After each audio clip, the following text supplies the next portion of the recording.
एक महानगर में जसवंत सिंह नाम का एक युवक रहता था। वह बड़ा सुंदर और रूपवान था।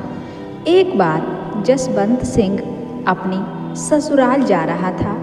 जब वह शहर से 2-4 मील आगे निकल गया तो रास्ते में उसको बहुत तेज प्यास लगने लगी। उस समय वह प्यास का मारा एक गांव में पहुंचा। वहां उसने देखा कि एक बंजारे की लड़की, जिसका रूप चंद्रमा के समान, नैन मृग के समान और शरीर यौवन से भरपूर था, वह अपने मकान के दरवाजे पर खड़ी थी। प्यास की अधिकता के कारण वह ज़्यादा देर वहाँ खड़ा नहीं रह सका। उसे अपनी आँखों के सामने सारा भूमंडल घूमता हुआ प्रतीत होने लगा और कुछ ही पल में वह लड़खड़ाकर गिर गया और बेहोश हो गया। जसवंत सिंह को बेहोश होकर गिरते देखकर आसपास के बहुत से लोग वहां जमा हो गए और उसके मुंह पर पानी की छींटें डालकर उसको होश में लाने का प्रयत्न करने लगे। थोड़ी देर बाद जसवंत सिंह को होश आया। उसको घेर कर खड़ी भीड़ में से एक युवक ने पूछा, ठाकुर साहब, आपको यह क्या हो गया?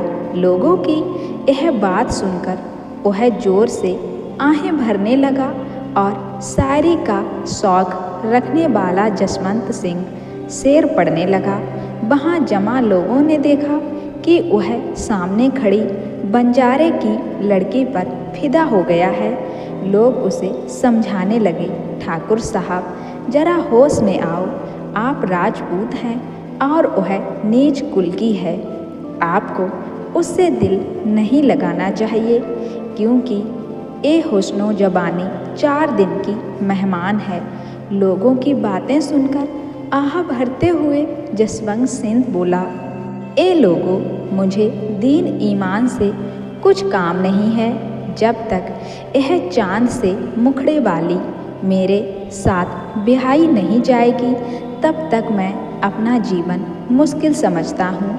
आप लोग मेहरबानी करके इस रूपसी के माँ बाप से कह दो कि एक बेचारा मुसीबत का मारा तुम्हारी बेटी के नैनों से घायल तड़प रहा है, या तो उसके साथ अपनी बेटी की शादी कर दें, नहीं तो वह तुम्हारे दरवाजे पर सिर पटक पटक कर मर जाएगा।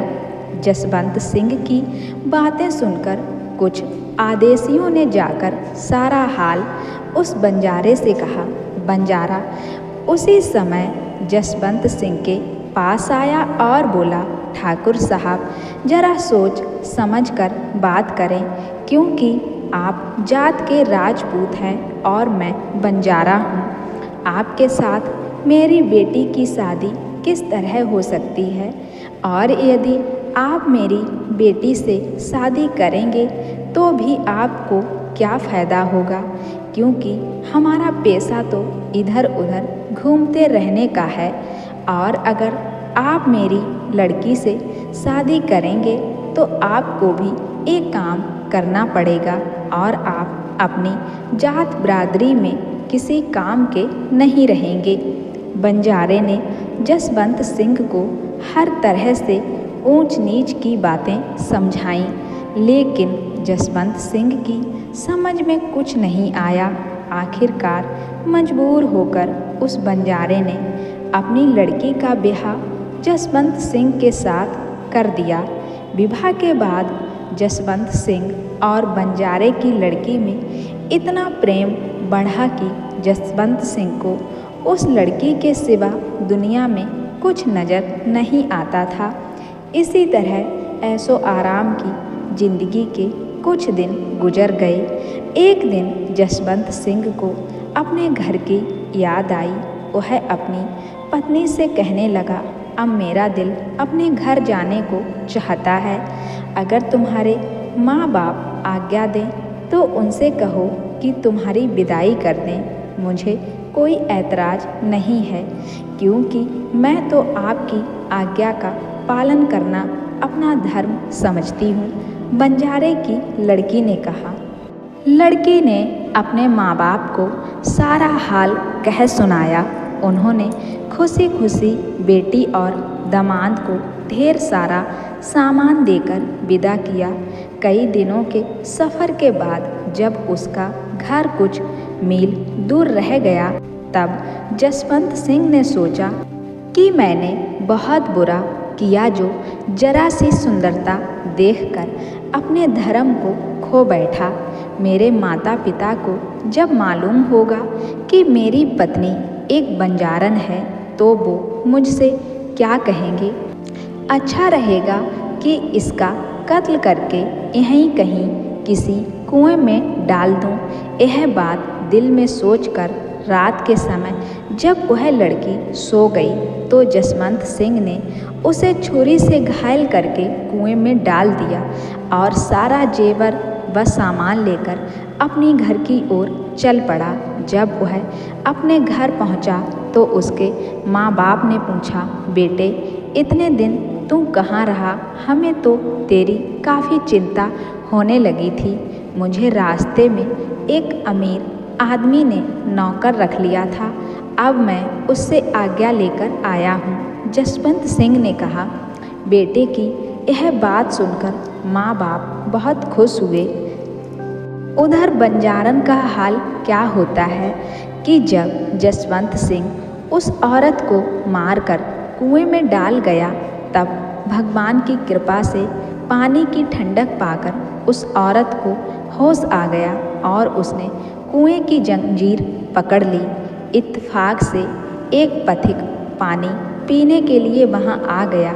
उसने जैसे ही कुएं में डोल डाला, वैसे ही उस स्त्री ने डोल पकड़ लिया और चिल्लाने लगी, बचाओ, मेरी रक्षा करो। तुम कौन हो? राहगीर ने पूछा। ए राहगीर, मैं मुसीबत की मारी एक अबला हूँ, मुझे इस कुएं से निकाल कर मेरी जान बचाओ। बंजारन ने प्रार्थना भरे स्वर में कहा। यह सुनकर उस राहगीर ने औरत को कुएं से निकाला और पूछा, तुम कौन हो और यह हाल तुम्हारा कैसे हुआ? मैं और मेरा पति अपने घर जा रहे थे। अचानक डाकुओं ने हमें बेघर समझकर और मुझे घेर लिया और हमारा माल और सामान लूट लिया। मुझे घायल करके इस कुएं में डाल गए, उस औरत ने बताया। यह सुनकर राहगीर को उस पर बड़ी दया आई। उस राहगीर ने रास्ते की कई विपत्तियां सहकर उस लड़की को उसके माँ बाप के पास पहुंचा दिया। माँ बाप ने जब अपनी भूखी प्यासी घायल बेटी को देखा तो बहुत परेशान हुए और बेटी को सीने से लगाकर उन्होंने पूछा, बेटी तेरा यह हाल कैसे हुआ, हमें बता।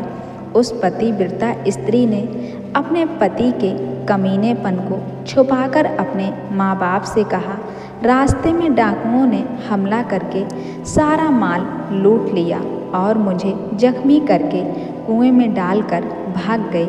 मेरे पति का क्या हुआ मुझे कुछ मालूम नहीं। यह बात सुनकर उसके बाप ने समझाया, बेटी भगवान को याद कर और उसे धन्यवाद दे, जिसने तेरी जान बचाई वही तेरे पति को भी तुझसे मिला देगा। थोड़े ही दिनों में भगवान की कृपा से वह औरत बिल्कुल भली चंगी हो गई। उधर जब जसवंत सिंह को वापस आए हुए 2-4 महीने हो गए और सारा माल बेच कर खा गया, खर्चे की तंगी होने लगी तो वह सोचने लगा, अब माल खत्म हो गया, मुझे उस बंजारे के पास चलना चाहिए और वहाँ जाकर उससे कहूँगा कि तुम्हारी बेटी ने एक बेटे को जन्म दिया है। तो वह यह समाचार सुनकर कुछ रुपया पैसा अवश्य देगा। यह सोचकर वो अपनी ससुराल पहुंच गया तो उसने देखा कि झोपड़ी के बाहर बंजारे की वही लड़की चारपाई पर बैठी है। जब उस लड़की की नज़र उस पर पड़ी और दोनों की आंखें मिली तो जसवंत सिंह का चेहरा पीला पड़ गया। वह डर कर काँप उठा और सोचने लगा, ये बहुत बुरा हुआ जो मैं यहाँ आ गया। अब तो इसका बाप मुझे जिंदा नहीं छोड़ेगा। उसे घबराया हुआ देखकर वह लड़की उसके पास आई और बोली, बेईमान निष्ठुर राजपूत, आज तक मैंने तेरी करतूत को अपने माता पिता पर या किसी दूसरे पर जाहिर नहीं किया है। मेरे लिए आज भी तू मेरा पति परमेश्वर है। तू अपने दिल में जो चाहे समझ। बंजारे की लड़की की ये बातें सुनकर जसवंत सिंह बहुत शर्मिंदा हुआ।